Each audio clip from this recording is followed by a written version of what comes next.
quite an important topic. Has anybody got any questions or comments or anything you want to share, but especially questions about concentration?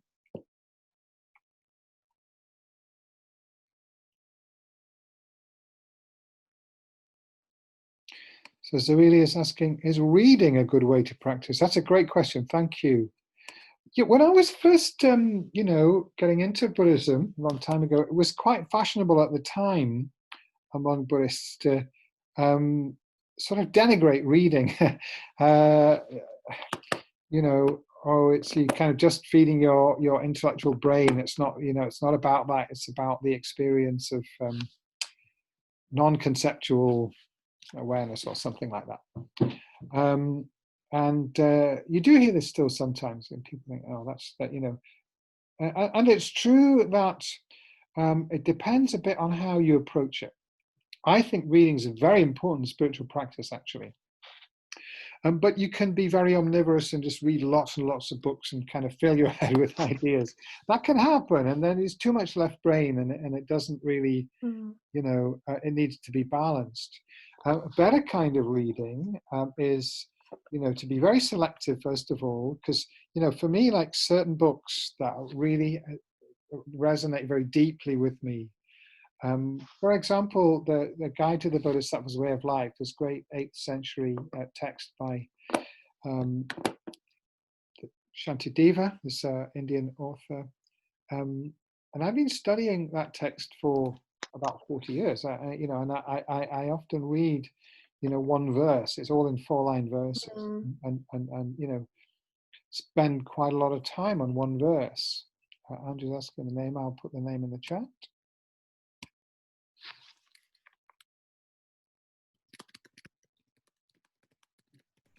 David, I've actually got to go now.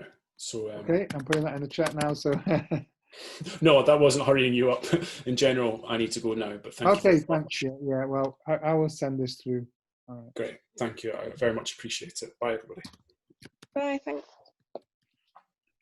Okay, that's the book. Yeah. So I think Zoelia, definitely, it is a good way to practice, and probably to, you know, take a small amount, maybe, you know, up to 2 or 3 pages, or even less, 1 page, or even, you know, a few verses, if sometimes they're in verses, and read it carefully and think about it, rather than just reading like 40 or 50 pages, because you know, we can. Then it doesn't go in on a deep enough level. We have, what's this? Mindfulness in the Natural World. Yeah, that's what I'm reading at the moment. Okay. And it's actually written by somebody who runs a course at Trigonos called Rewilding the Mind. Oh yeah. It is. I can like you were saying, I can meditate better reading this book probably than trying to meditate in inverted commas, because it's all it is meditative thoughts and insights. So it's very undemanding, and the subject matter takes you somewhere very peaceful. Yeah. No, that's really good, and I agree that is a form of meditation. The one problem with it is that undemandingness, because, like I said, you know, the work side of it is very necessary. So that's really good kind of spiritual food. But then we need to, you know, we want to build muscles. We need to eat the right food, but then we also need to do the push-ups. Yeah. So the meditation, you know, it can feel less rewarding, but actually that is when our brain is working. So we need to do both, I think. But I do recommend reading, and sometimes, you know, we might be too tired, or life's too busy to be able to meditate. There's no point in just sitting down if we're completely unable to do it because we're too exhausted, or, you know, life is too demanding and stressful. Mind you, actually, you know, when life is demanding and stressful, it's a very good time to meditate. So I think knitting's very good for that. And yeah. I knit, and there's a lot of people I know who knit to help with their anxiety, to slow the brain. Yeah. But the weaving is more concentration, isn't it? Because knitting can become quite automatic. Not for me. Okay. Definitely not for me. I mean, I can't do it at all. Right. Okay. Yeah, I guess when you practice a lot, it becomes automatic. Anyway, but I do, want to say as well, like everything else, it's an individual thing. So there may be, what helps you with your concentration may be something different. The meditation's definitely important in the long run, but it's not the only thing. So the piano practice might be, I mean, the one reason why I do it is because I think it's very good for developing concentration. Yeah. Running as well, actually, I think it's good. It kind of reinforces the kind of, there's a mental strength that we need, Okay, so I was wondering whether I was going to do my usual thing of putting you into small groups. Maybe I'll Can I ask a question, please? Yes, please, Jill. I'm finding it very difficult to decide what to do. Okay.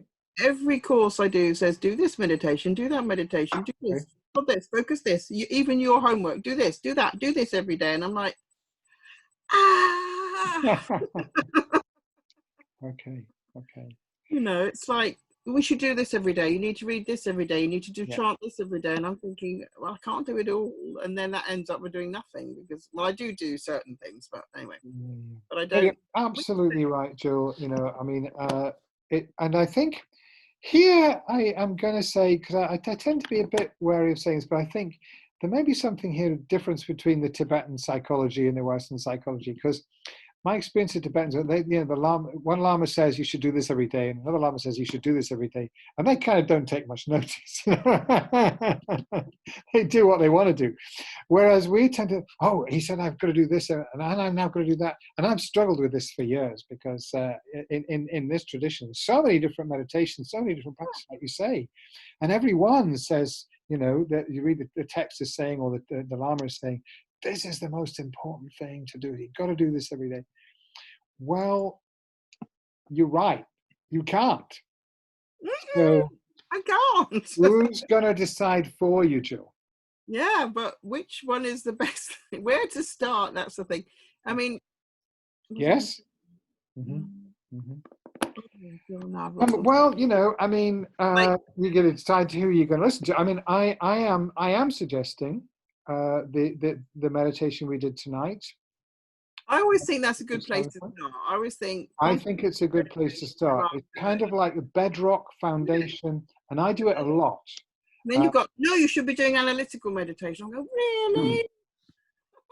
It depends very much on the individual, and actually for you, Jill, I would probably recommend the breathing would be a particularly good one, because it is very good if you've got what's called a very discursive mind, a very talkative mind. Yep, that's me. I actually have a diagnosed ADD, so. Yeah.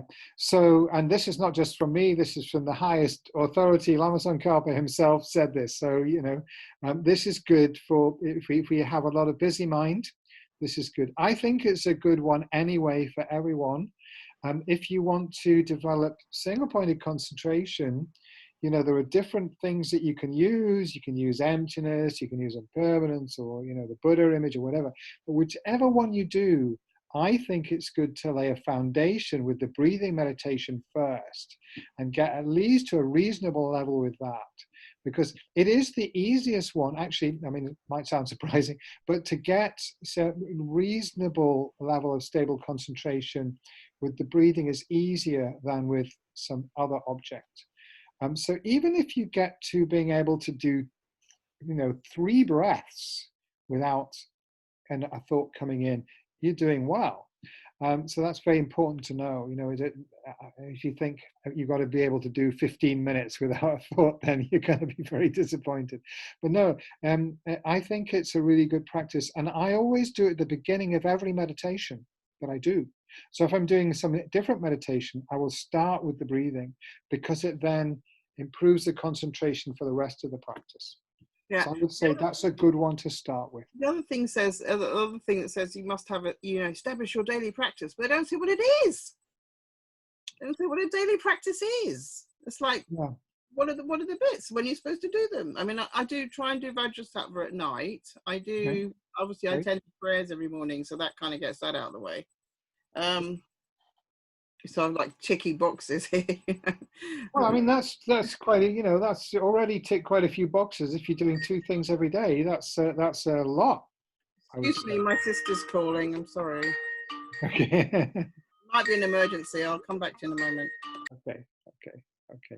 Yeah. So honestly, don't take too much notice. I mean, it doesn't in a way, it doesn't really matter. So do something that works for you, and pick one. Especially good idea to pick one thing. It's not that it's bad to do more than one, but make one thing. Single out one thing as something that you do every day. So it could be this. It could be the Vajrasattva. It's up to you to choose. But I do recommend a breathing meditation is a good daily practice. And even if you've got another practice like you do Vajrasattva, maybe it's good to do just like 4 or 5 minutes breathing and then do the Vajrasattva. So whatever practice you do, you can do this one, as a kind of preliminary. Is that helpful? Oh, he's talking to his sister. Okay. She'll have to listen to the recording now. Okay. Well, hopefully that was helpful to some of you. Yeah, are we going to do breakouts? Yes, we will do breakouts. Just for 10 minutes, I think. And hopefully when Jill's finished. I'm going to give it 1 minute. And what I'm going to suggest you do in the breakouts is talk about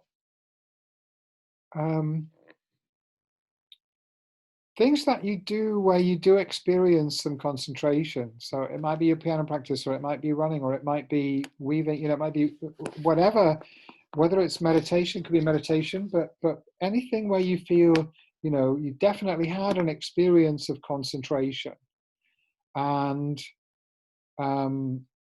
explore a little bit, why do you think that was? Why does that activity kind of, maybe it connects very strongly with some motivation that you have, or maybe it's just your personality that this particular thing works.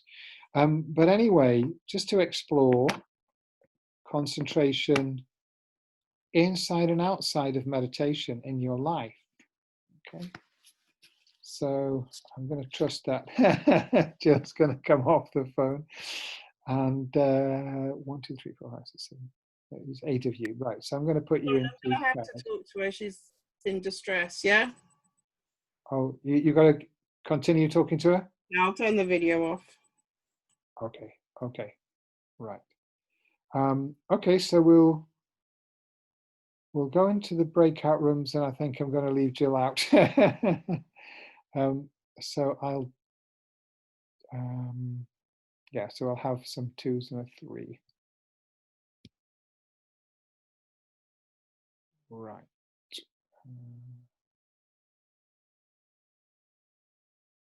Yeah.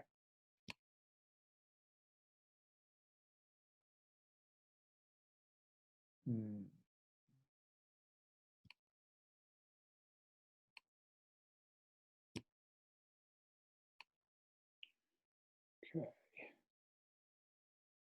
Right, so 10 minutes, just 5 minutes each, just talking about concentration in your life and what helps, and what do you notice? What's it like? Just 5 minutes each. Okay.